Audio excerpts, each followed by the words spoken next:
welcome to another episode of Flea Market Fantasy, the world's second greatest Bronze Age era comic book podcast. Joining me, as always, is new Mike L, Kevin Jank. Hello! I am there back you go. once You again. get to talk. 2 weeks in a row. Yeah. There's a delay there. I don't know, but anyway.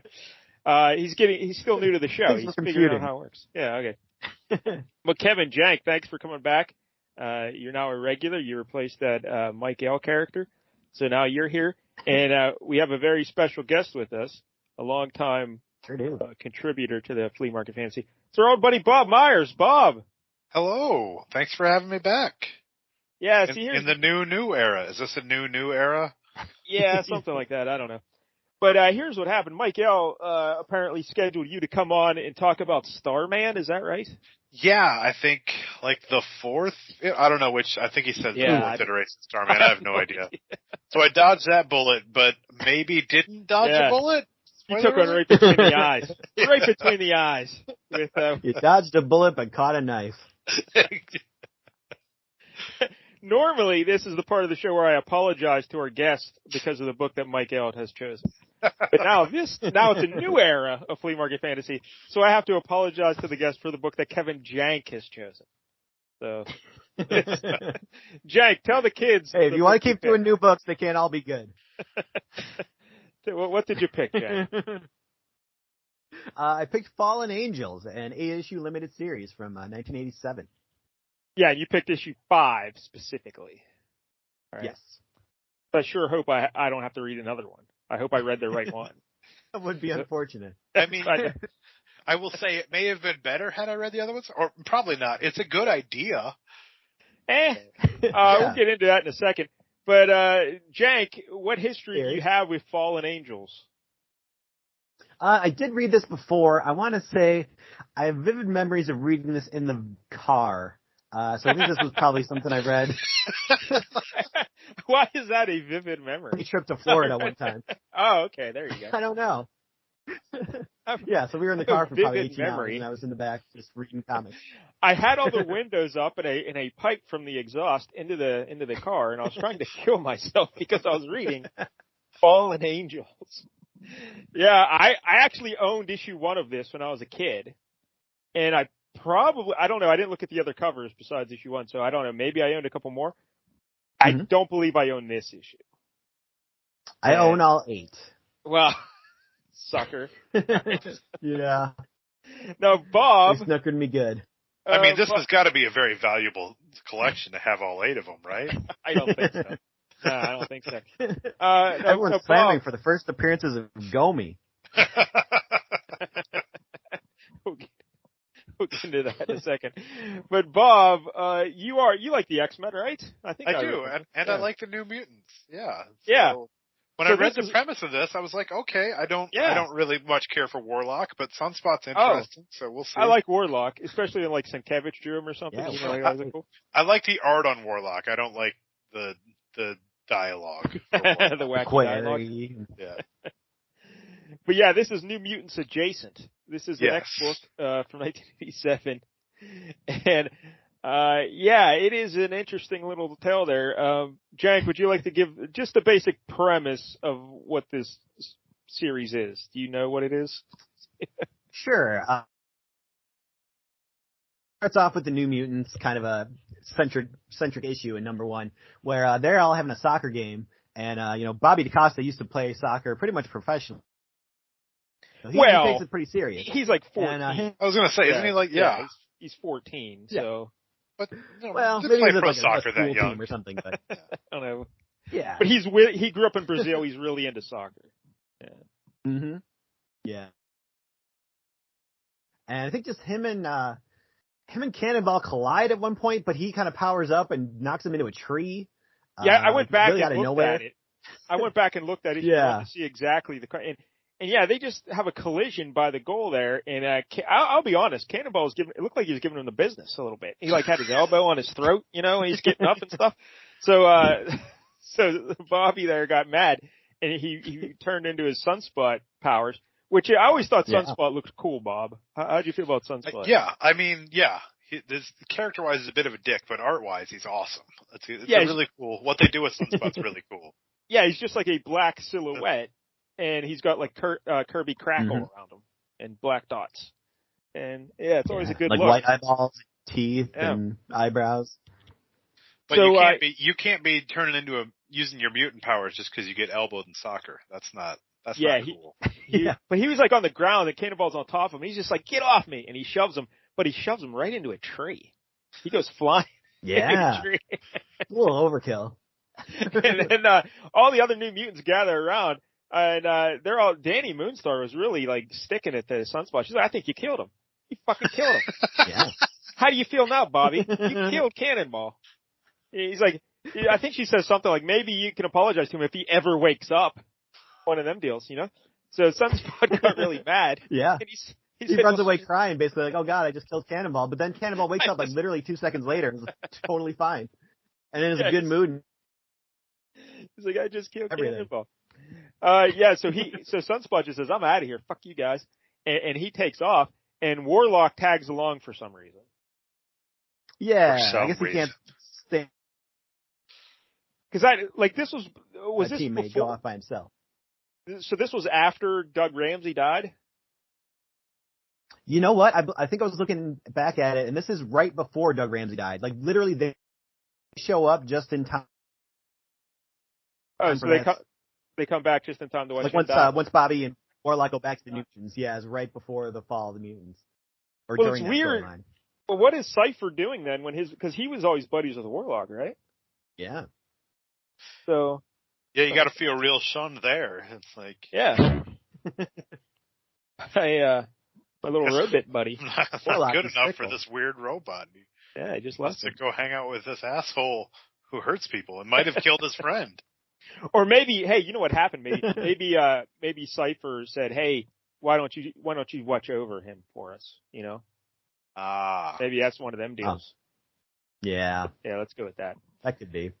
All right, so Jank, then Bobby and Warlock are out in the world on their own, and then what happens then? Do you know? They fall in with a couple like street toughs. Basically work for the Vanisher, kind of stealing wallets and shit, doing low level street crime. I wish just once in my life someone would describe me as a street tough. I would love that. But yeah. Let's remind kids who the Vanisher is. His first appearance was X-Men issue 2, 1963. Yeah, very. And he was created by Stan Lee and Jack Kirby, of course. And basically, he's a bald dude, and his power is he can teleport, right? Mm-hmm. So he was out of the game for a while because I think Professor X in that first issue like wipes his mind completely and like takes away his powers and shit. And the X-Men have to be like, what the hell are you doing? That's not cool. Don't show up late for dinner, Cyclops, or you could be in trouble. Yeah. But those street toughs that he fell in with there, one of them is called Ariel, and she's like a teenage girl, and but she's actually an alien from the planet Coconut Grove. Yeah. Seriously? Yeah, totally seriously. Normal planet name. Jesus Christ. So Ariel, this Coconut Grove planet, like the entire planet's like a big nightclub. Mm-hmm. That's kind of the entire planet. Not just the location on the planet, the entire planet. You better. That seems weird. I don't know. You just kicked off the entire planet. Yeah. But this Ariel, she's got like crazy colored hair, and she's like an 80s kind of looking girl, one of them deals. And but she's also not only is she an alien, she discovers she's a mutant as well, which she wasn't aware of. But because she's an alien, she can like teleport.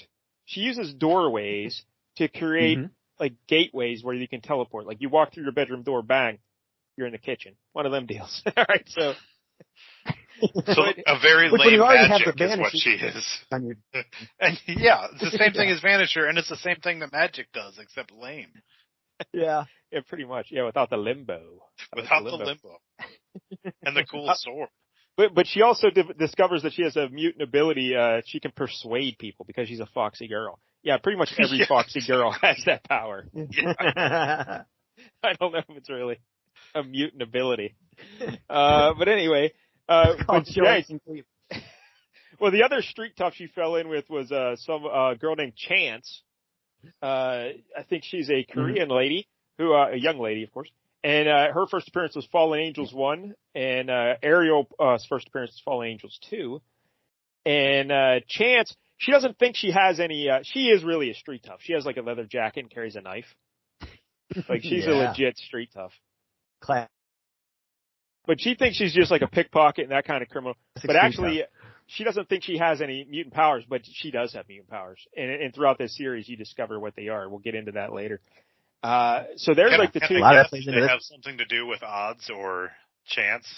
Well, yeah, you think there's anything called Chance, it would have something to do. Yeah, a little bit, kind of. Maybe okay. A little bit. All right. So they were both created by Joe Duffy and Carrie Gamble because Joe Duffy is the main writer for this series, and she wrote all 8 issues. Carrie Gamble started the series. He did issues 1 and 2. Then Marie Severin drew issue 3. Then Carrie Gamble came back for issue 4. Joe Staten drew issue 5, which we are reading here today. Then he did issue 6. Then Carrie Gamble came back for issue 7. And then Joe Staten did issue 8. The mark of a quality series. 3 artists and 8 issues. That's a bad sign. That's not good. So, so it's Vanisher, Chance, and Ariel. They're your 3 main group of criminals there. And then Bobby and Warlock fall in with them. And but then who else is also for some reason Moon Boy and Devil Dinosaur are in this. What the fuck? Yeah. They're the most recent editions, yeah. I think they show up in issue 4. There's so many characters in this issue that I've never heard of, or that I barely know of. But why the fuck would you have Moon Boy? Like, I don't understand. Just so he could step on a lobster, spoiler alert. But like, what is the reason? What is the reason? Like, Jack, do you have an explanation for why they showed up at all? I can only think is because Joe Duffy must like that character and thought they're not being used enough, so I'm going to stick them in my book. I wonder why a monkey boy and a giant red Tyrannosaurus Rex aren't used a lot. That's crazy. They don't exactly fit with a team of street thieves either, so yeah, that's quite odd. Yeah, let's sneak up and pickpocket that guy. Come on, dinosaur. Let's go. They both first appeared in Devil Dinosaur issue 1, 1978, and they were created by Jack Kirby. I had no idea there was a Devil Dinosaur number 1. Devil Dinosaur had his own series? Yeah. Apparently. I had no idea. We'll have to do No, I don't think we have to. I mean, if you do, I want to be part of that. All right. A dinosaur series, I'm in. already booked it, yeah. All right, I guess it's booked. Also, who else is? Oh, Boom Boom is also with the Fallen Angels, right? Yeah. Just shortly after she had appeared in X Factor. Yeah. I think she got in a fight with Iceman or something, so she kind of left and somehow hooked up with this crew. Because kind of like Bobby, she's on the outs with her normal team. Yeah, and if you don't remember the Boom Boom, her real name is Tabitha Smith. Her first appearance, Secret Wars 2, 1985, created by Jim Shooter and Al Milgrom. I actually own that issue of Secret Wars 2 where she first appeared. I'm very proud. Wow. Yeah, also another very highly prized collectible book. Bob, do you know the Boom Boom? Are you familiar with her? I don't think I do. Like, the name sounds familiar, so maybe I read a couple issues that she's in, but all this takes place, basically I was reading a bunch of X-Men, a couple years ago, and all this takes place shortly after I stopped. Okay. So I may have been introduced to Boom Boom, I'm not sure. I've not read Secret Wars 2, I can tell you that. I think continuity-wise, at least in the New Mutants world, this takes place between issues like 53 and issue 58. I think is what we're looking at here. That's real close to where I was, but a little bit past that. Yeah, I don't know what that translates to X-Men continuity. But Jank, like this Boom Boom, she's just basically a Madonna ripoff from 1986. Like they just say, you're just Madonna and desperately seeking Susan. That's who you are. And your gimmick, your gimmick is that you can make little time bombs, little energy pellets. Yeah, little energy time bombs. Yeah. So that's her. That's a Boom Boom. And yeah, she was with X Factor, like, and then she came here, and then she went back to X Factor, right? Wasn't she? Her and that Rusty guy, and remember Rusty? No, then she was on X Force for a long, long time. Oh, X-Force. All right. So she kind of stayed with the New Mutants when they became X-Force and was on that team for the longest time. Oh, okay. Yeah, I don't even remember that. All right. Then we also have, is there anyone else with the Fallen Angels? Yeah, there's. Oh, Gomi. Yep. I don't know who Gomi is. Yeah, Gomi. He's a little kid with wacky. He looks like Egon from the Ghostbusters cartoon. Okay. Yeah. I liked him. The crazy hair and the glasses. And Gomi, his real name is Alfonso Lefsicik. All right, it's spelled Lefszycic. Why? Why would you give a character? Gomi out of that. But anyway, yeah, he's like a I don't know, 13, 14-year-old kid. But how he got the name Gomi was because he volunteered to work with some Japanese scientists at a lab. He was their lab assistant. Yeah. And the scientists there, they called him Gomi as a joke. That was his nickname. He didn't know what it meant, but in Japanese that means junk. So they were calling him junk. Now I don't know if that meant penis or if that meant garbage. I'm not sure. Either way. A little from column A, a little from column B. They're calling him junk. So these scientist guys, what they were doing is apparently, this is a very convoluted story, but apparently they were obsessed with Marvel Girl. You know, Jean Grey. Who isn't? Yeah, exactly. reasonable. That little green outfit there with the short skirt and whatnot. And they were like doing experiments into cybernetics because what did they want to do, Jen? Create a cybernetic Marvel Girl, so that, like a sex doll, or what were they doing? Do you understand I this? think it said that they were they became disillusioned when Marvel Girl became Phoenix, and then they're like, we need to create our own, and we're gonna try it out on this geek first before we like get a hot girl. Yeah, so they did some medical experiments on little Gomi there, and they gave him the ability, he could shoot telekinetic force blasts out of his head, but he had no control over them, and or anything. So they're like, all right, well, we kind of fucked this up. You know what we should do now? Let's experiment on lobsters. So then That's the next logical step. they experimented on one green lobster and one blue lobster, and they were named Bill and Dawn, right? Bill and Dawn. Yep. And I think all this happens in Fallen Angels issue 2 because that's Gomi's first appearance. And then Gomi and the two lobster pals, they escaped from those scientists and joined the Fallen Angels. What the fuck was Joe Duffy thinking? I don't understand this. What a hodgepodge. There's one more character that I don't think we've discussed. Oh, there's two more. Okay, because I wanted to ask about one. One of them seems to be Lady Havoc.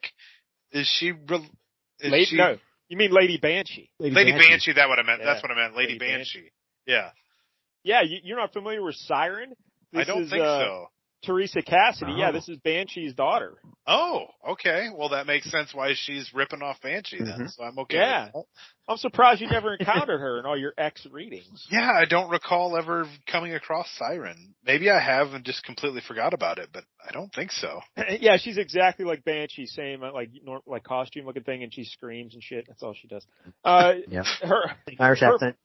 Her first Well, appearance was Spider-Woman 37.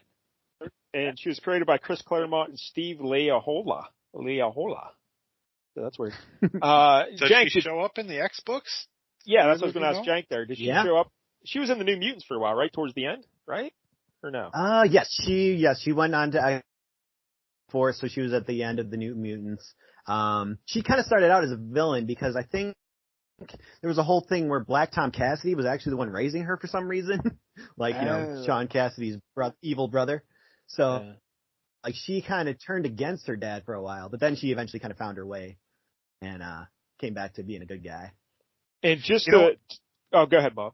So this is starting to come back. I think right near what I was reading, right where I stopped, I think she showed up. She was messing with, I don't even remember who, but I feel like I remember her in a park messing with somebody. But at the time, I don't think I realized that she was Banshee's daughter. But Black Tom Cassidy was involved somehow, so it fits. I just didn't put it together at the time. And just to clarify, Black Tom Cassidy and Sean Cassidy are no relation to Jack Cassidy, the star of 3 episodes of Columbo. No relation. He's a stand-up guy, unlike this Black Tom. All right, so there's one other character we need to discuss. Multiple Man. Right? Oh yeah. Now this one of my backstory favorites. here is weird. Yeah. All right, so his real name is Jamie Madrox, and his first appearance was Giant Size Fantastic Four issue 4, 1975, and he was created by Len Wein. Now I think most people are familiar with Jamie Madrox, the Multiple Man. Bob, you know Jamie Madrox, the Multiple Man, right? Yes, I do. Yeah. He basically, anytime someone hits him, he another version of himself just pops out of him. He makes copies of himself. Duplicates or dupes, as they like to say. He can basically absorb the kinetic impact, and like by making dupes, he transfers that impact into the other bodies, so it doesn't hurt him as much. Like you can punch him, but it's not going to hurt because he transfers it between like 3 different bodies. Yeah, and I guess he was born, and the doctor smacked him on the bum, and he had 2 babies. So 2 babies. Yeah, like no jive. That's the actual story. And so his parents went to Charles Xavier, heard about it, and he tried to get the parents to have him come live with him or something. But I don't know. But his parents, they went to Kansas or something, or they lived in Kansas, and his dad created some suit for him to wear to absorb the kinetic energy, so he wouldn't be popping up all the duplicates or whatever. But then his parents died, in like a tornado or something. Yeah. They both died, and it was just Jamie left there by himself. Except he wasn't by himself because he has all his duplicates. Yeah, so he started working the farm. He started working the family farm with all his duplicates. And and didn't he fall in with some evil dudes at some point or something? Or some guy was manipulating him? He might have. I don't know. I can't remember. I've never read like the original story he was in, but I know most of the pretty soon after that he was working as like a researcher with Moira McTaggart on Muir Island for the longest time. Yeah, and that's a great lab hand because there's like as many as you need. There's all you just we need someone to mop that floor over there. Here, come here, Jamie. I want to smack you upside your head. Bang. Now he got a janitor. So yes, that's what I was going to ask. How did he work the farm after his parents died? Did he have somebody slap him up at the funeral, or like how did he get more himself? Well, he can do it himself, right? He can just punch his hand. Yeah. Right? Oh, can he? Yeah. Okay. Because in this one, he made slapping his meat he made Sunspot do it, and so I assumed that he couldn't just do it himself. But maybe I don't know. Yeah, that was weird. It was strange. But Jank, we're going to go right past that comment you made because this is a family show. And we don't want... Oh, sure.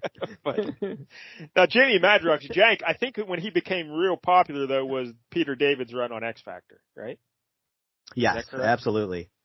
Yeah, that he really started gaining prominence there, and then when Peter David came back to do he did a Madrox 4-issue limited series that led into a new X Factor in like the 2000s, and it was all basically Jamie Madrox was now the leader, and it was all his, it's a detective agency that he started, and really just did a lot of exploration with that character, and it got really good.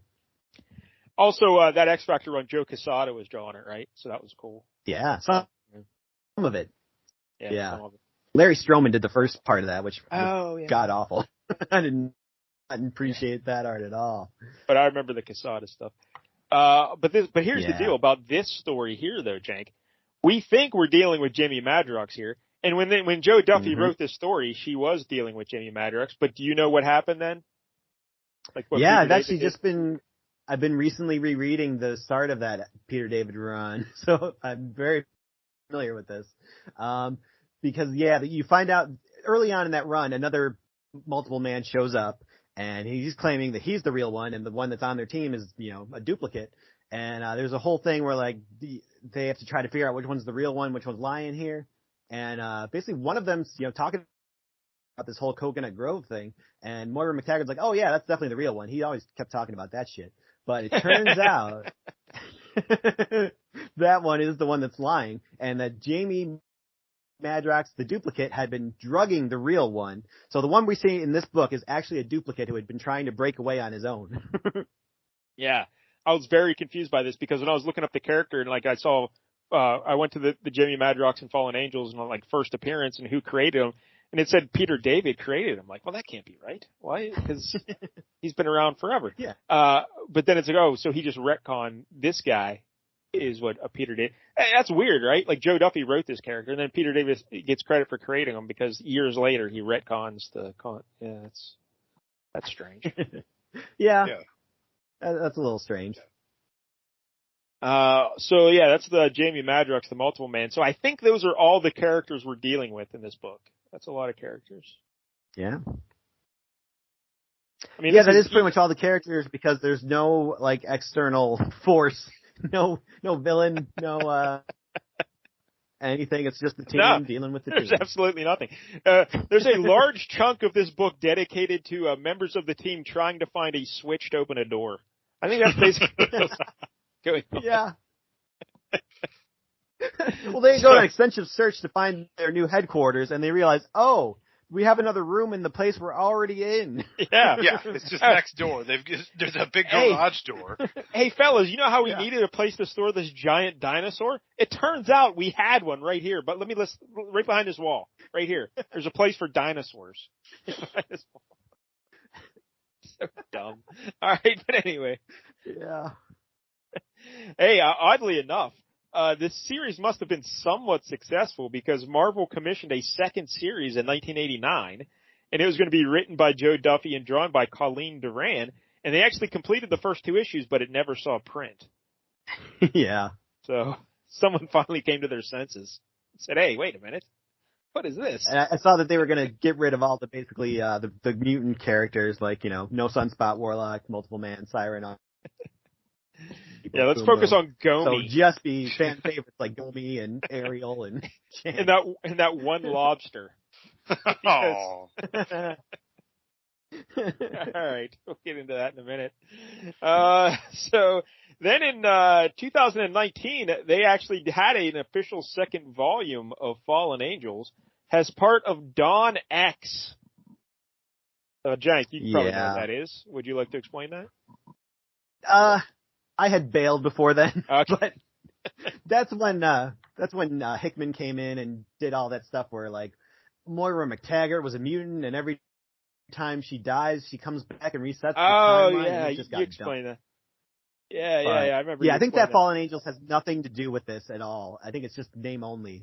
Marvel's just been relaunching things with old titles that have nothing to do with them anymore. Yeah, the original. The original members of that Fallen Angels team were Cable, Psylocke, X-23, and 4 lobsters. So it was, no. It was just Cable and Psylocke. But it ran for 6 issues. Now, when you said Hickman came in, do you mean Dwayne Hickman? Dobie Gillis? He came in and reworked everything? Yes, exactly. Because I will read the shit out of that if Dwayne Hickman came in. So many hip references today. Yeah, really playing to the demo. So anyway, hey, by the way, I found out there are Dobie Gillis comic books, but they, I think they're all published in the 60s. So probably, yeah, they missed the cutoff here for Flea Market Fantasy. Might have to start a whole new podcast just for Dobie Gillis comics. That's not a bad idea. All right, so I think that's all the background we need here about Fallen Angels. Way more than we need, actually. And we've talked about Joe Duffy in the past on this show. Go back and listen to, again, Mike L, when he quit, he took that database with him, so I don't know. But I know he, Joe Duffy is a lady, by the way. It's J-O, in case you're wondering. But I know she did the Power Man and Iron Fist issue we did. And I think she may have done another issue somewhere along the line. And Joe Staten, the artist here, he drew that Secret Origins DC book we did where, Green Lantern and Poison Ivy and who was else? I don't know. I try to block those DC issues out of my mind. But he also did something else that we reviewed. So I don't know. Go back and find those episodes and listen to their backstories because I'm not telling it again. Somewhere down here. So let's look at the cover. One other thing I wanted to jump in just quick. It's not important, but in case the listeners are very curious.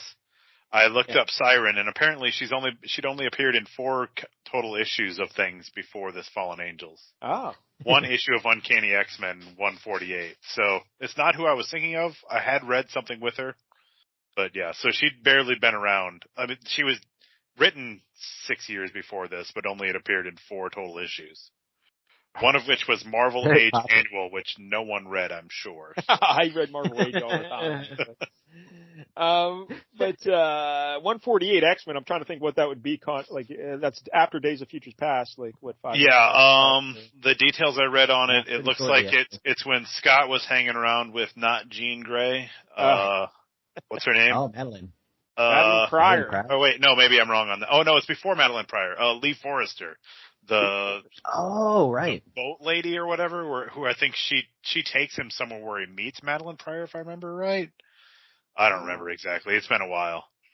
Yeah, I think 150 is when they have the thing with Magneto, and I think he thinks he kills Kitty Pryde, but he doesn't. So maybe it was lead up to that. I don't remember that either. Storm, Sprite, and Spider-Woman try to enjoy a night out together when a mysterious new mutant crashes the party. Meanwhile, shipwrecked Cyclops and Lee Forrester explore a strange island that appeared out of nowhere. That's your issue description, in case anybody's curious about X-Men 148. Oh, thank you. I was curious. Thank you. There you go. Do you see a cover when you're looking at that summary? Yeah. What would describe the cover? So it's Spider-Woman, Dazzler, and Storm, and then Kitty Pryde is basically unconscious and being held by just a purple, shadowy figure with a cloak and a hat. I'm not sure who that character is. I should know, but I don't. Yeah, I have no recollection of that image. Yeah, even look at this cover. It's like I've read this issue, but I don't know who this person is. It's probably Gomi. It could very well be Gomi. It's apparently the first appearance of Caliban, but that certainly doesn't look like Caliban to me. So I don't. Kind of similar outfit to Caliban, I guess. Yeah, it probably is. Yeah, I think it is Caliban. Maybe it is Caliban, but yeah, it's just. I'm looking at the cover now. Yeah, I do not remember reading this. Yeah, I don't remember this at all, but I definitely read it because I remember a Cyclops and Lee Forrester palling around. Yeah. I don't know, but I don't remember this issue at all. Yeah, I don't think I own this issue. Because I probably looked at it and said, "Wow, this looks dumb." But, all right. Anyway, well, as much as I'd like to discuss X-Men 148, we could. It's not too late. It would be better.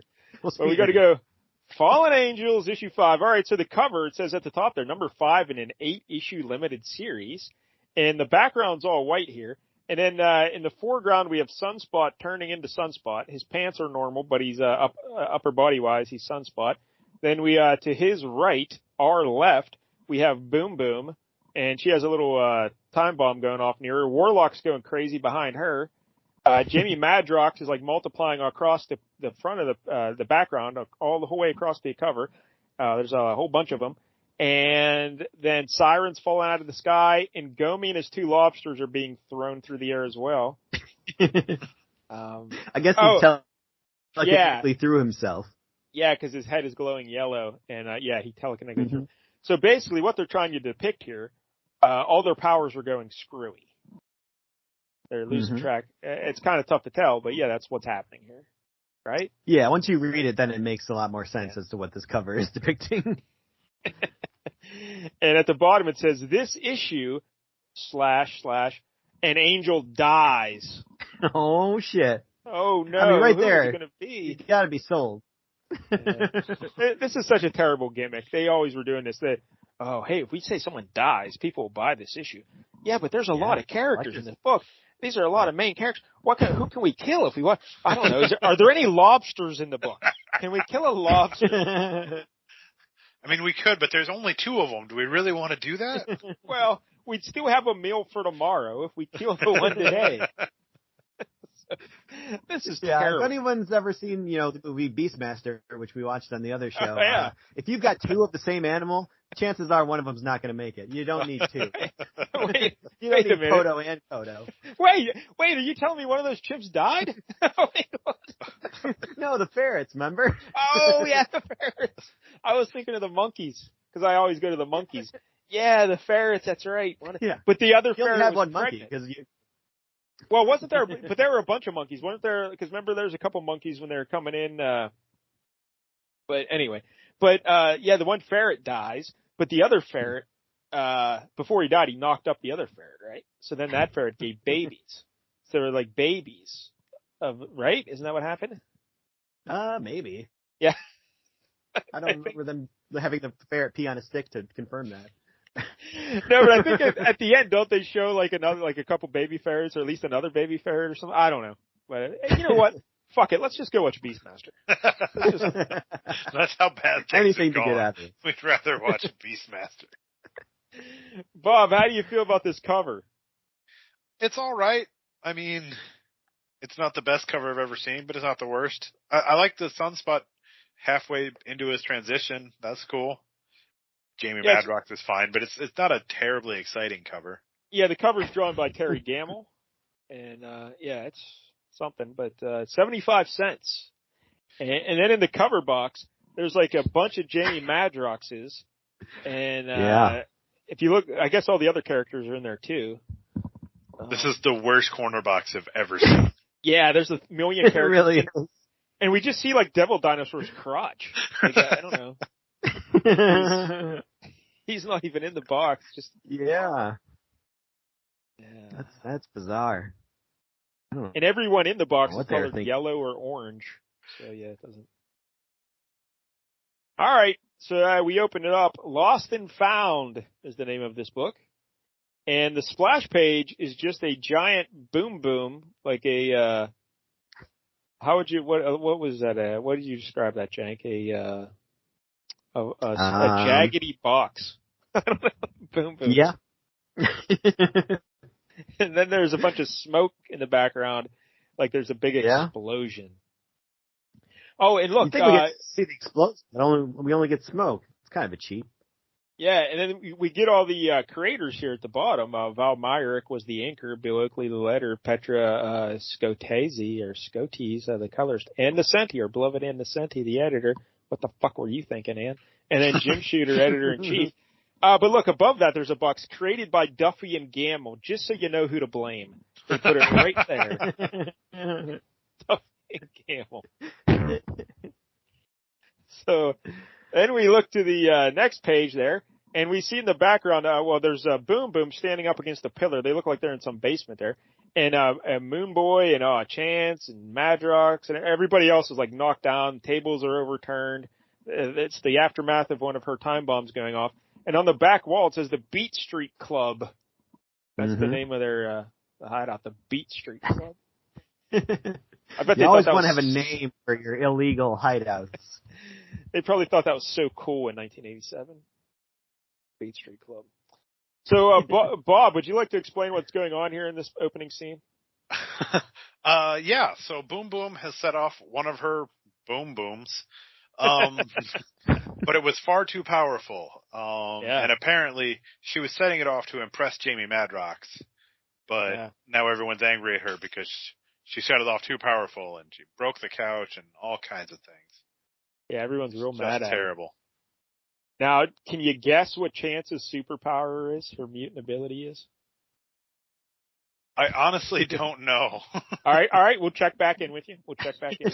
I mean, I'm not going to reread this comic while we're going, but all right, maybe I'll pick it up. No. As we go along, we'll be dropping more clues, so we'll get to it. All right, so Jank, then what happens here? Oh, you know what? I think I just figured it out. I guess too late. It's too late. It's too late. You have to wait till the next time. All right, Jank, what happens now? So Chance and Boom Boom start getting into it a little bit. Moon Boy's a little concerned. He keeps trying to talk to Bobby DaCosta, but he doesn't understand his monkey talk. Yeah, like they put it in the dialogue balloon. It's in English, so we can read. But they do the outline of the balloon in really thick, jaggedy black, I guess, to make it. Mm-hmm. And then whenever anyone else references what Moon Boy said, they always say, "Oh, I hear like pops and buzzes." I don't know what the fuck you're saying, Moon Boy. And so that was a little weird, right? That was a little strange, the way they did that. But anyway. All right, yeah, so Moon Boy's trying to warn Bobby. Bobby doesn't care. And then what happens? Boom Boom and Chance are still going at it. She's like, what are you doing with your stupid boom booms? And Chance pulls a knife on her. Yeah. And so Siren has to step in and be like, all right, I'm going to vibrate that knife right out of your hand. But turns out, no. She overdoes it, and the knife just shatters. Yeah, it shatters the knife. Went out of control. All right, let's take a moment now to check in with Bob. Bob, Do you have a guess of what Chance's mutant ability is? Yeah, this shows how much I was paying attention as I was reading this. So I assume that she either magnifies or randomizes other people's powers. That is correct. Good job. Yeah. Mm-hmm. Yeah, she has no control of it at this point in her life. And so sometimes it makes them really powerful. Sometimes it totally makes them ineffective whatsoever, right? Like it can go either way, I think. So who else? Oh, who was I thinking of? Who was the guy in the Marauders? He could also disrupt mutant abilities. Scrambler, yeah. Good job. All right. So, yeah, they still don't realize what's going on, though. They just know that their powers are acting up. And then Vanisher, this creepy guy. Yeah, he's like in his mid-60s hanging out with a bunch of 12-year-olds. What the fuck's going on here? And, kind of a bit of a hipster Hunter S. Thompson look to him, too. a little bit. Yeah. Dig that outfit he's wearing. It's all like purple right? and I don't know what's going on. So, Jamie Madrox says, what? Oh, wait, we skipped a part of the background of Fallen Angels. I forgot about this. So when Bobby and Warlock left, the X-Men or the New Mutants, they were real busy. They couldn't go look for him or something. So was it Magneto in charge at the time? I think, but he asked Maura McTaggart to send Jamie Madrox, her lab assistant, and Siren to go get Bobby and bring him back. So that's why they hook up with the Fallen Angels. They're there to get Bobby and bring him back. All right. But instead of doing so, they join a gang of street cops. Right. They said, "Hey, I kind of like this criminal activity. Let's hang around here for a while." Now, I want to point this out because I mentioned at the beginning this idea of kind of a gang of street level, weaker powered X-Men or mutants. Like that's kind of a cool idea. I think they'd failed miserably with their implementation here. But I would be interested in reading a book where you said, yeah, they've got these outcast, mutants who, like Sunspot, he's like basically forced his way out of the New Mutants. So like, okay, now he's fallen in with this charismatic leader who's got him doing street level crime. I'm like, that sounds kind of interesting. I think they're going for like an Oliver Twist situation here, right? Yeah. Uncle Dodger and the little kids running around stealing shit for him. Yeah. So that's what they're going for here. Mistake. Yeah. I could have bought into that, except for Moon Boy, a giant dinosaur, and two lobsters. Yes. They went very wrong with the idea. But the idea itself, I think, has a lot of promise. Yeah. There could have been some, like, Cloak and Dagger-esque street-level stuff, but no. It's sort of like the dinosaur. I forget if it was X-Men or New Mutants where they went to the school that Emma Frost was running it, and there was like a bad Hellions. team of mutants, the Hellions. Yeah, the Hellions. Yeah, Firestar was in there. Remember Firestar was in there? Yeah. Like that. Like I thought that was a cool idea too. I was like, yeah, it's a team of bad teenage mutants who are trying to figure out what's going on. I was into it. Yeah. Do you think if they don't cheat on their tests, they get in trouble? Like the Hellions will? So Jamie Madrox says, "Hey, I'll clean up our little hideout here, because it's all wrecked. But I'll make some duplicates of myself. And hey, Bobby, why don't you slap me 5 and make some duplicates?" Now, did you notice throughout the whole issue, like Jamie Madrox's hands are green? Yeah, I was going to ask about that too. Yeah. So fill me in on that. I don't know. I don't know either. They got to be gloves. Like, are they supposed to be gloves? Why he's wearing those gloves, I don't know. Or does he have alien hands? I did not know. Yeah.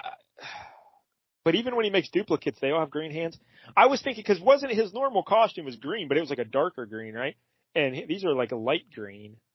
And I was thinking maybe he's wearing special gloves to help him absorb the kinetic energy or something to control it, but, yeah, he doesn't take them off when he's trying to make dupes, so clearly that's not the.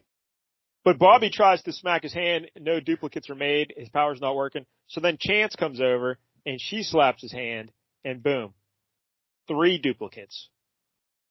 Not just the one. Out of a slap that should have only made 1, yeah. Yeah. So yeah, his powers are acting screwy. And then they popped up again. And the next panel, there's a whole bunch more of them. So, a bunch of duplicates. Now we cut without even really a warning or a transition whatsoever.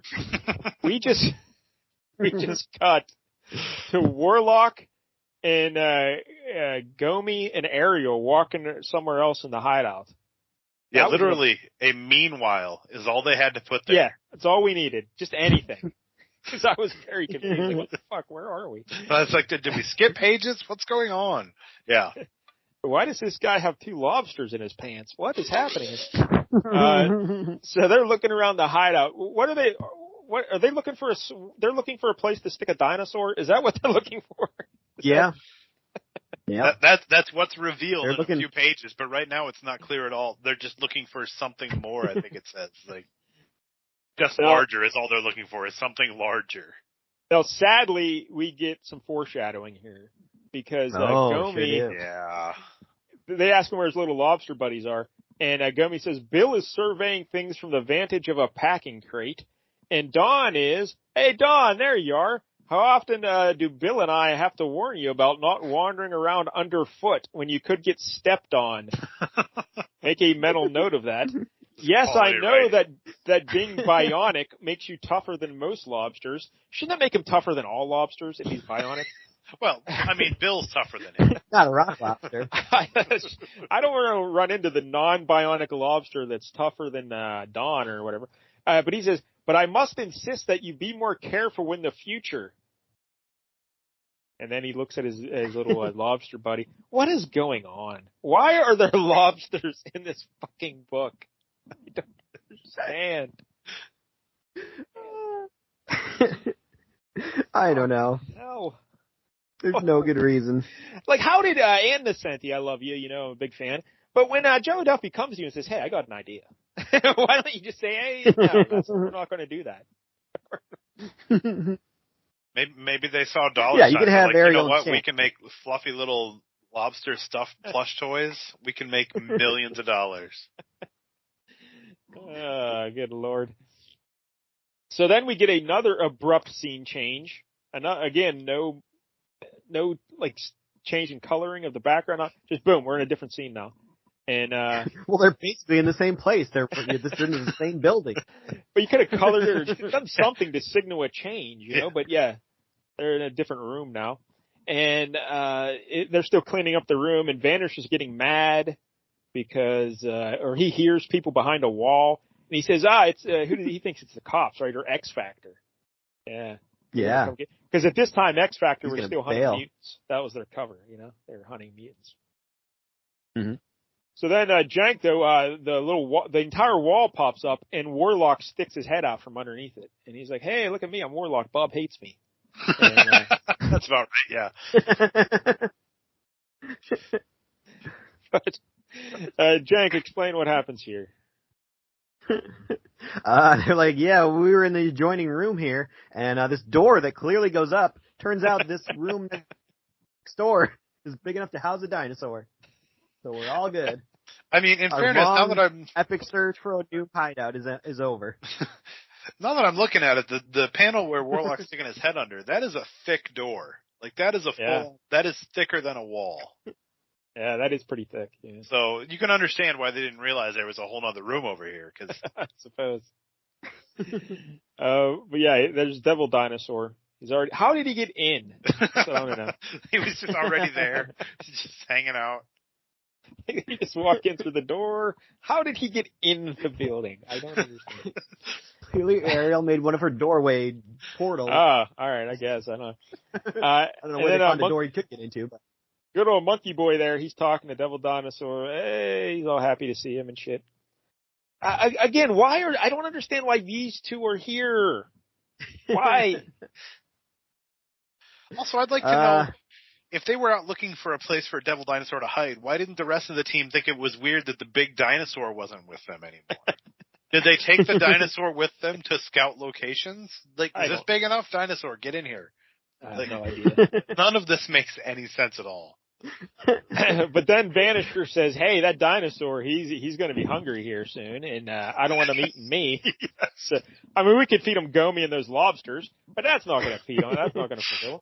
So what we need to do is, you kids, you street toughs, you need to go out and start stealing food. Go steal food. We have a massive T-Rex. I need you to go scrounge up some fruits and vegetables so we can feed this T-Rex. couldn't Vanisher, like, the whole point of Vanisher, why he was such a troublemaker to begin with, was he could just teleport anywhere and steal anything. Like, he could just teleport into the local giant eagle and take up the whole organic section and bring it back to the hideout. So why do we... Maybe that's why they were out of tofu that one. Yes, probably. It's all the Vanisher. Probably. So all the kids break off into groups, and Ariel goes with Chance because they're buddies. And there's a backstory here that there's a mystery going on. Do you know? I guess Jank, you read up on this, so you probably know what's really going on, right? With Chance and Ariel. Well, yeah, what they're doing with this team, you know? They're yeah. Yeah, they hint at something, but I didn't care enough I don't to look. remember. Yeah. All right, well, spoiler alert. This doesn't get revealed till later. But Ariel, you know, we mentioned she's like a space monkey from the planet Coconut Grove. Well, she was her society there, Coconut Grove. I guess they're too busy living in a nightclub that they've kind of quit evolving as a species. So I get maybe they're all starting to get dumber, like Idiocracy or something. So they're like, hey, Ariel, we want you to go to Earth and find us some mutants, because them mutants are like the next step in the evolutionary chain there. So we want you to go get some mutants, bring them back to Coconut Grove, and then we're going to dissect them and figure out why they're mutants and what we can do to help our society here. Oh, no. Yeah, so Ariel is pretending to be their friends, but actually she's just there to recruit mutants to bring back to Coconut Grove. Now, she doesn't know they're going to be dissected, all right? So, yeah, that's the distinction. Okay. Yeah. That'd be pretty unforgivable. But Chance knows this. And her and Chance are in it together, and she said she would split the profits with Chance if she helped her get mutants back to Coconut Grove. But the other team members are not aware of this. So eventually they do go to Coconut Grove, and they're all mad at Ariel, like, what the fuck, he sold us out, now we're going to be experimented on. But then she didn't know that, so her and Gomi, because Gomi, his powers aren't mutant-based, so he could still use his powers there for some reason, I don't know. But so he helps them escape, and then Ariel helps them get out of Coconut Grove.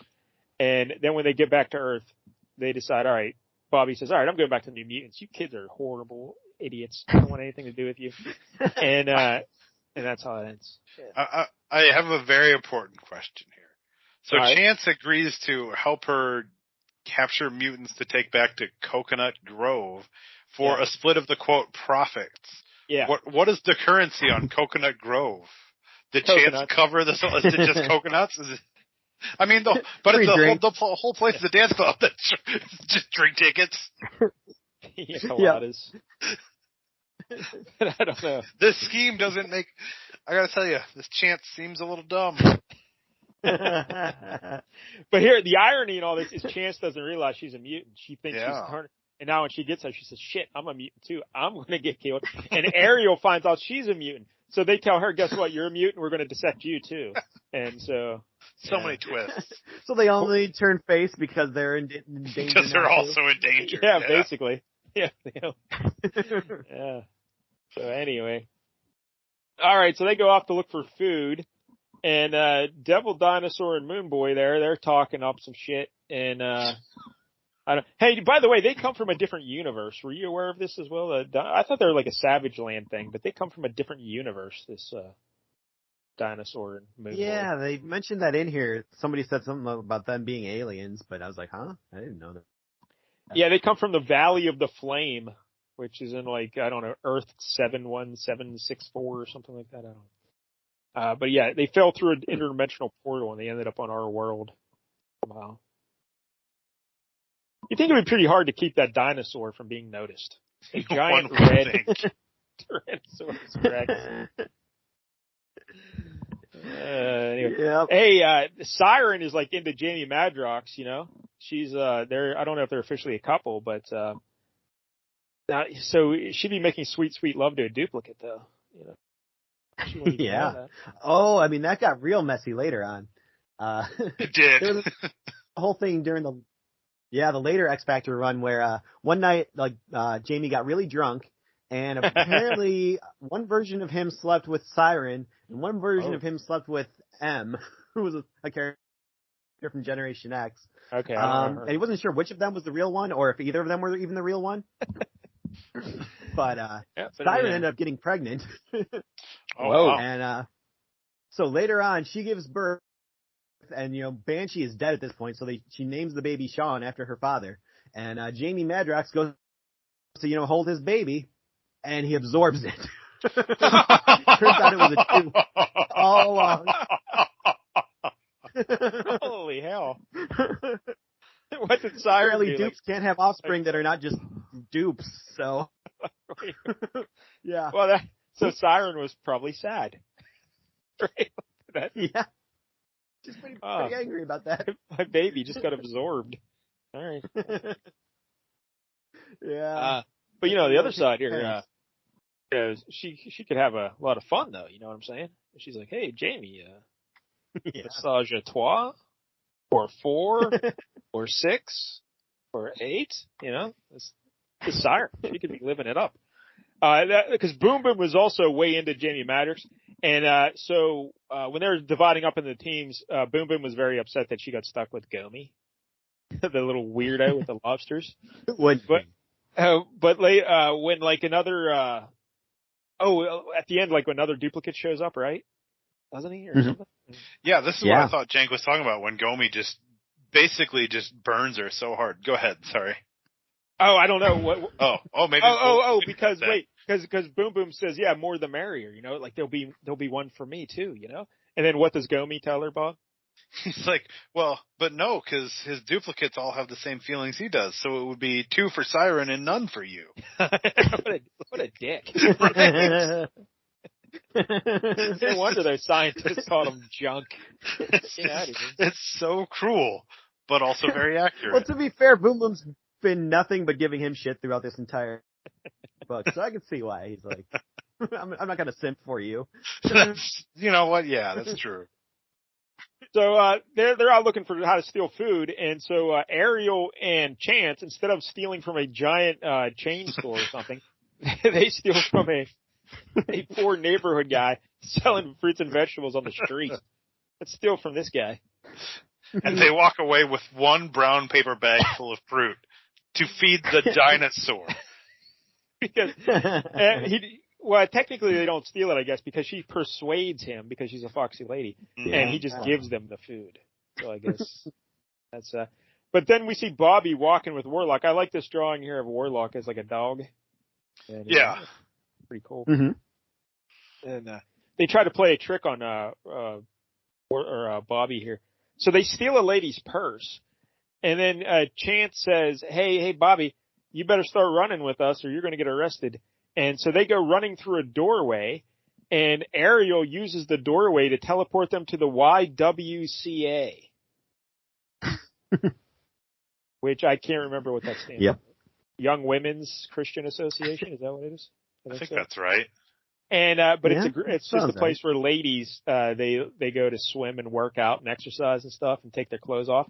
So when Bobby he goes through that door, he's just in all these ladies in a swimming pool. And then Chance and Ariel, they jump back through and teleport away and like, haha, Bobby, you're stuck here in the YWCA. What a gag. Yep. What a indeed. These wacky aliens. You stuck me in a place with a bunch of women. Oh no. Oh no, I'm by a pool with women. This is awful. This is the worst. So anyway, they go back now.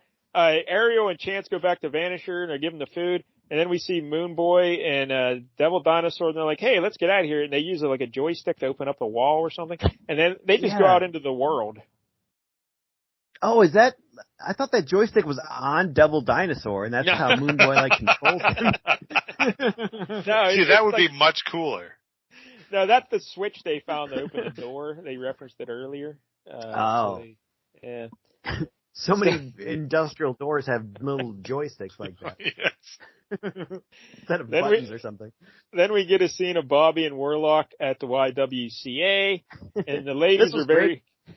Hey, Jack, well, go ahead. Explain what happens here.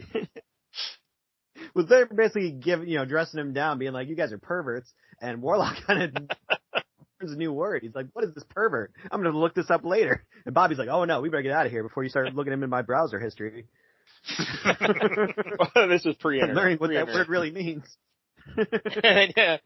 But then the one lady, and she has like a swimming hat on, which is weird. She says, I think they really are too young. You're right. I take back what I was thinking too. They're too sweet to be perverts. But that's why you become a good pervert, by you have people think you're too sweet to be a pervert.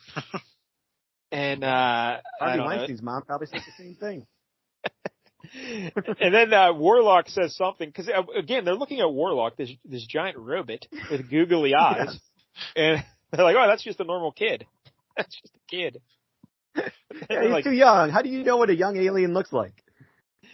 But then he says, a clarification, Self and friend Bobby are not perverts. Query reference. We'll research further in future. But mutants. And they say, mutants, call X Factor. And so they get scared, and then Bobby turns into Sunspot, and they bust through a wall of the YWCA, and they make their escape. Yeah. And this book is They're still right by the door. Why didn't you just walk out the freaking door instead of busting through a wall? This book is so captivating. So then we see Boom Boom and Gomi walking around, and there's another Jamie Madrox duplicate walks right by him like he doesn't know him, and then hey Bob, Jamie Madrox gets hit by a bicycle. This is like Fleabag. Did you ever watch Fleabag? No, I watched like the first episode and I was like, this is really good, and then I never watched the rest of it. Yeah, her friend dies. I think she got hit by a guy on a bicycle. I think, or is it probably a car? It's probably a car. Yeah. Yeah, we'll go with it. That would make more sense. Yeah. But she walks right off the curb there because Fleabag slept with her boyfriend, and she didn't know. And then she gets hit by a car. So that Fleabag. Let's just talk about Fleabag. Oh, that's Fleabag. I love Fleabag. But anyway, so Jamie Madrox gets hit by a guy on a bicycle there, and but he didn't make a duplicate. Yeah. Because, I guess so is it when he gets hit by another person, or do inorganic things do it too? Well, what I wanted to ask, any impact. But this isn't the real, like it has to, well, I was going to say it has to be the real Jamie Madrox, but that wasn't the real Jamie Madrox anyway. Yeah. That was a duplicate anyway. Yeah. So any duplicate can also make another duplicate. Yep. Yeah. Then I don't know. There should have been more Madroxes there, right? Yeah. Joe Duffy's asleep at the switch, I think. I can't believe in a comic like this they missed such a detail. They've been so airtight on everything else. So the guy's all mad that that Madrox stepped in front of him there, but then Gomi talks him out. Gomi uses his big brain, and he's like using all kind of lawyery advice and shit. And he's like, "Hey, it's your fault, A bicycle is a vehicle and subject to all current regulations. And listen here, wise guy. One more word out of you and I'm out of here," because the lobster bit his ankles. Yep, all that fancy talking, it was just lobsters that got him to run away. So he gets on his motorcycle or his bicycle and leaves. And then, Moon Boy and Devil Dinosaur, I know. They're coming around the corner, and Moon Boy's good. Look, there are our friends. Let's go meet our friends, Devil Dinosaur. Devil Dinosaur's like, yeah, let's go meet our friends. But Bob, Jamie Madrox is feeling queasy because he's like, I'm in the fucking Fallen Angels. This is the worst thing that ever happened. I appreciate somebody's using me in a book, but does it have to be this? So, what goes on here, Bob? Do you remember what happens in this scene? So what's going on here? He's all queasy. Oh, it's because he's realized that is this the point where he realizes it's because he's two separate people and he's been too far apart from himself for too long? Yeah, he's like, there must be a duplicate out there somewhere that I lost track of. And then we cut back to Bobby. He shows up at the Beat Street Club, and he's ready to kill Chance and Ariel for that. Why? Like literally kill. Like he uses those words, I think. Yeah. Well, he's got some. He learned nothing from soccer. It's true. Also, another interesting thing here Joe Duffy does here is she will have Sunspot narrating in the first person occasionally. Like, just this scene he's narrating in the first person, but it's not consistent throughout the book. Like it's just occasionally he'll narrate in first person. Yeah, well, there's so many other characters that there's not enough space to have him narrate more. But he's like, nothing but vengeance upon those two miserable girls will satisfy me. Holy fuck, calm down, Sunspot. He's unstable because literally the line before that is him deciding not to kill himself and end his own miserable life. He's got some mental problems. He needs to be talking to a therapist. And keep in mind, this all started because he threw a cannonball into a tree. Yeah. You know? The kid needs some help. And unfortunately, all he found was Professor X, and Professor X doesn't help anybody. It's a real creep. So, all right. So they're like, hey, they finally realize that giant dinosaur is no longer in their clubhouse there. It's like, where did that giant dinosaur go? So they go out looking for him. And then, Siren and Madrox, they come upon the other, group who they have another Madrox there. So you got two Madroxes, you know, and this is where that conversation about Boom Boom saying, hey, more for all of us or whatever. And they're looking around and they're trying to figure out what's going on. And then Gomi says, please, how many he reaches down at, who's he talking to here? Is this Dawn or Bill or whatever? He says, hey, Boom Boom says, hey, who asked you to have an opinion of my love life anyway? She says that to Gomi. And then Gomi says, please, how many times must I ask you to be careful where you're putting your feet? You almost stepped on Bill. Bill's the green lobster. Yeah. Why isn't Bill the blue lobster? Would it matter? Oh, just because the alliteration. It's alliteration. Yeah. I mean, I guess if they decided they're going to kill one, they don't have to try to remember which is which, but it would have been so much easier. So then he's still talking to Boom Boom, and he says, when we have two such small creatures on the team, constant vigilance must be exercised if we are to avoid crunch. And you see his face and Bill's face, and look at the bottom there. There's the sound effect, squit. So I guess those are the internal organs of Dawn being squirted over the pavement, because then we pull back on the next page and we see Gomi yelling Dawn, and there in the background we see Devil Dinosaur, and everyone's looking around like, hey, what? And they look under Devil Dinosaur's foot. There's an insert of a panel of his big giant Tyrannosaurus foot right on Dawn. Squished him. Hey, look, there looks like blood underneath the claw too. It looks like some squint. Yeah. On the ground. Yeah, so he killed him. He killed him. That was the big death this thing promised. Yeah, the lobsters. One of the angels is dead. Now keep in mind that same death occurs thousands of times at any red lobster in your neighborhood. But it is a big deal because it happened in this. But those are red lobsters. This is a blue lobster. I was very sad though when Dawn died, and I actually went ahead to the next issue just to confirm that is he really dead. And like the first panel of the next issue is a Gomi saying, "That sure was a great funeral." like Bill and Domi are looking at a picture of Dawn, a framed photo of Dawn. Yeah, and like, well, that sure was a great funeral. Yeah. I'm like, oh, I guess I hope really they went to Red dead. Lobster for the banquet afterwards. Yeah, I hope they at least dipped them in some butter and then the other. So anyway, but that's pretty sad though that Dawn. Usually in Marvel, you know, they always bring back the dead people, but Dawn never comes back. He's solid dead. Poor Dawn. Yeah. Oh. I think Gomi appeared one time in like the last 10. Did they lose a bet? Him and Bill. Why would Gomi show? Where did Gomi show up? I don't even know.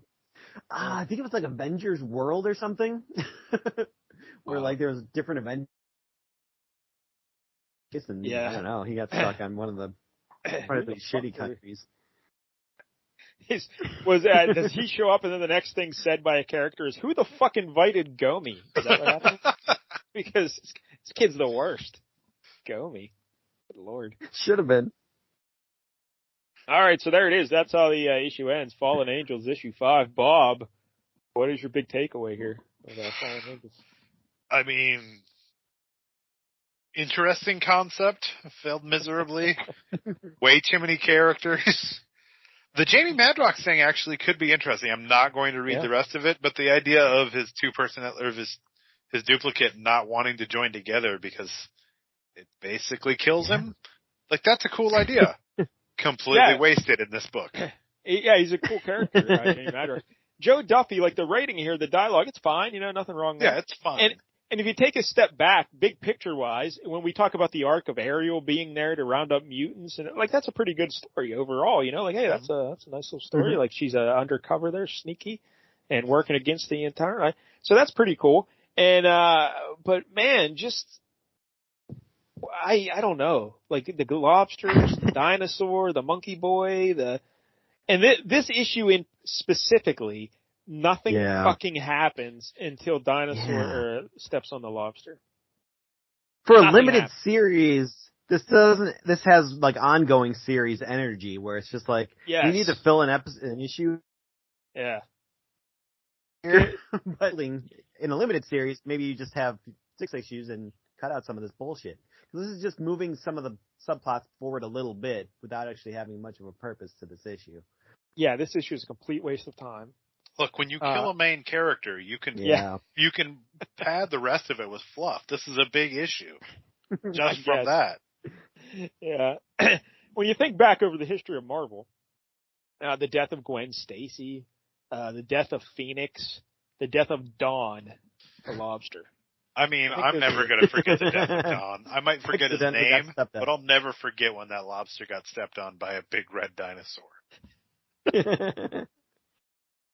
That's so ridiculous. Bob, how'd you feel about Joe Staten's art here? I think I'm going to call it fine again. Like, there's nothing really stand out here, but it's not bad, so it's fine. Yeah, he has kind of like an old school style, but I thought it was fine as well. It's an old school style, but it's clearly late '80s. Like he's so like all the fashion and everything is late '80s, so it just feels a little strange. I don't know.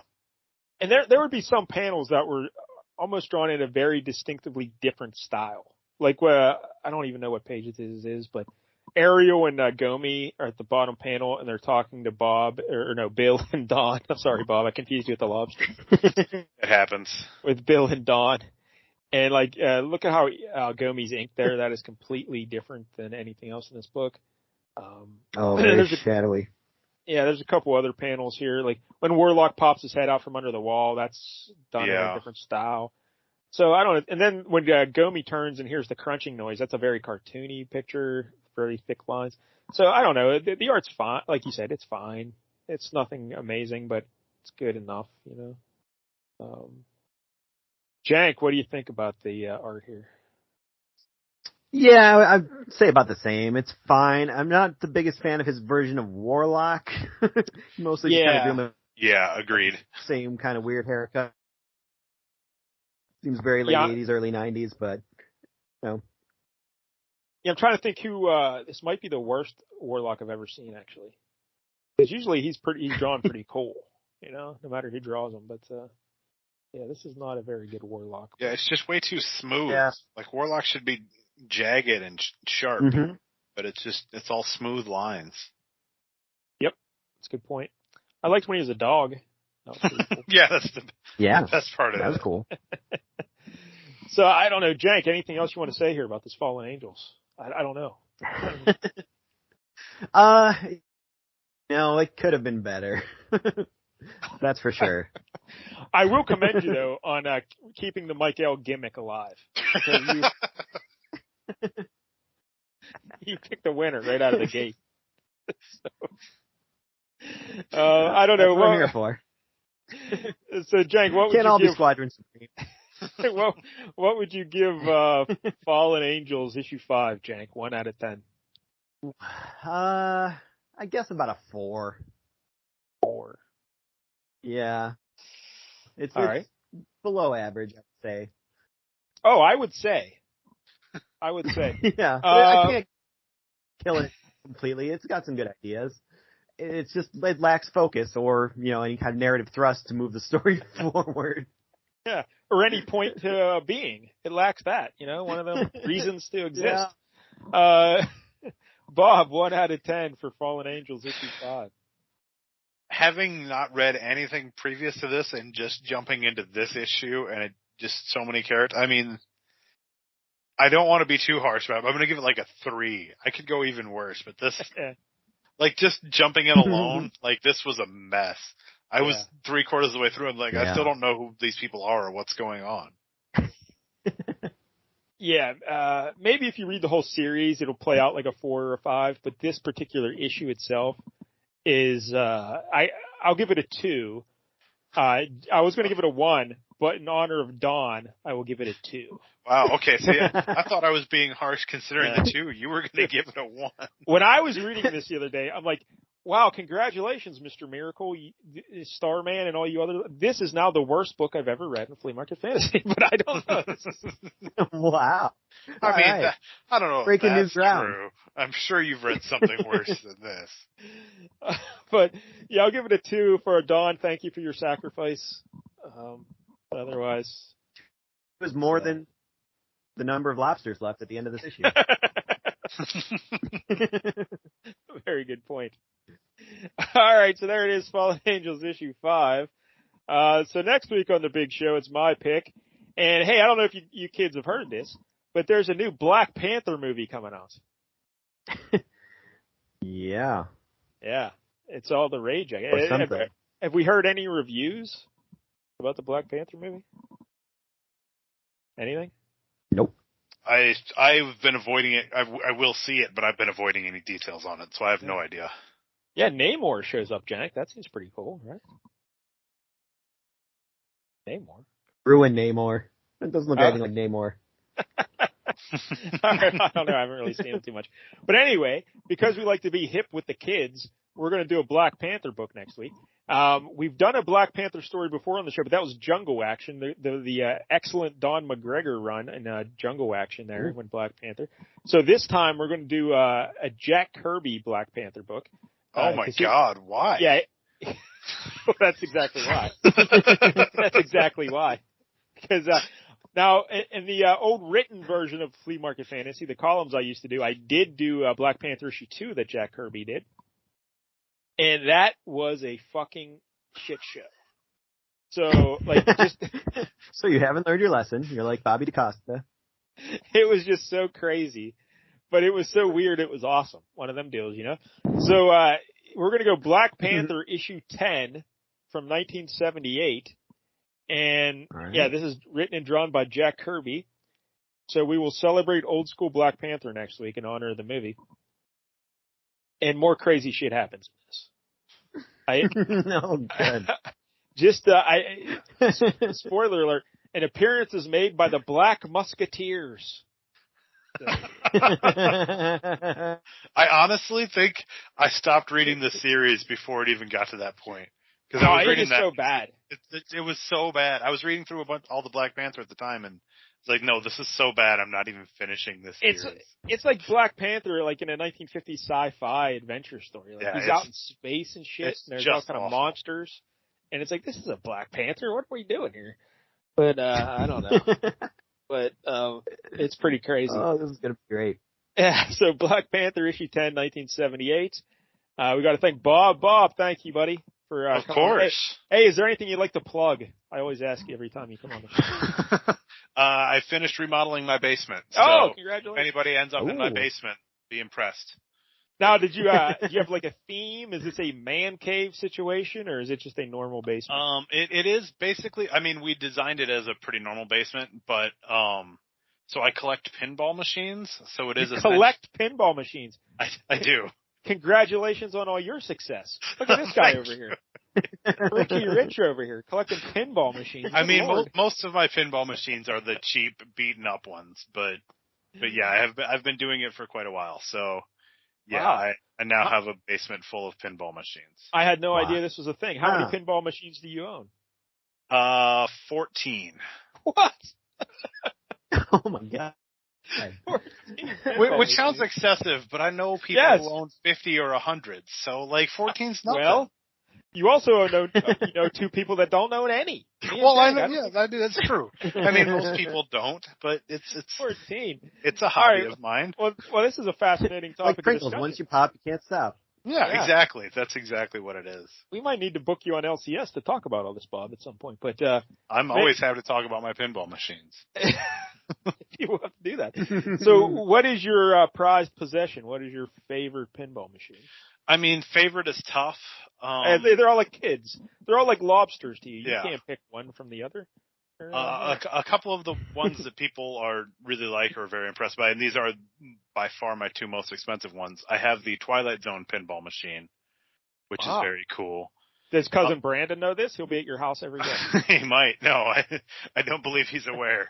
And I have another one. Do you have a bar in your basement? I have so basically the room right above the basement is a den essentially now, and it does have a wet bar in it. So yes.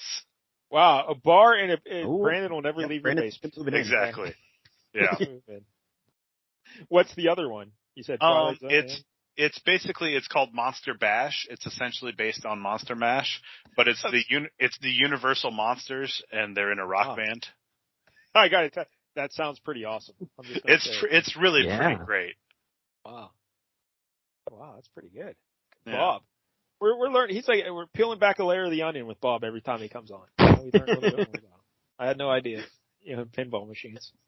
Well, that's pretty cool. Do you have any do they make comic book related pinball machines? Yeah. So, they just made, they do kind of a mix of things. So one of the newest ones they put out there, which I actually just acquired, it's an Avengers Infinity Quest. Oh, and it's comic, it's all comic art. It's based sort of, I don't know if they ended up writing a comic book series, but it's sort of based on the movies where all the Avengers are trying to go collect these stones before Thanos can collect them, and if Thanos gets them all, he wins. Holy hell! Yeah, that's pretty good. I didn't know pinball games had stories. Oh yeah, that's what makes pinball great is they have stories and modes. I mean, I wouldn't have 14 of them if they were all the same. They're all very different, and they're all very cool. Yeah, pinball's a very fascinating thing. But yeah, there are several comic book ones. Like even from the 80s, there's a Spider-Man and a Hulk and Superman. Yeah, they've done a bunch of comic book ones. Man, I'm impressed, Bob. Oh, pretty good. I don't have any. I do have an Oscar cutout. That's something. I don't have any pinball machines. That's all I got. All right, well, Bob, thank you very much for coming on the show, and Jank, thank you, buddy. Even though you picked the Fallen Angels, I still appreciate you. I mean, you can't talk. You just picked a Jack Kirby Black Panther. So. Yeah, you know it's going to be shit, and you've already picked it and sentenced me to this, so. I still need a catchphrase to end the show with. I don't know what we're doing. Maybe tomorrow. Well, I was going to say tomorrow. We're pre-recording this. This is like a live pre-recorded call-in show or something. So by the time this episode airs, we probably would have already aired an LCS radio show where I do a top 11 potential catchphrases to end the flea market days. Ooh, very nice. So maybe next week we'll have a catchphrase. But until then, just, I don't know. Yeah, Bob, how would you end the show, Bob? Where does the pollen go? Another Grease 2 reference. Maybe, I certainly wouldn't end it with a Grease 2 reference. Well, Mike L's been doing it for years. Well, yeah. But maybe. Oh, that's not me. Maybe something Dawn related. Hey, don't step on the lobster. Or hey, look out. There you go. Yeah. Till next Tuesday, look out for them lobsters.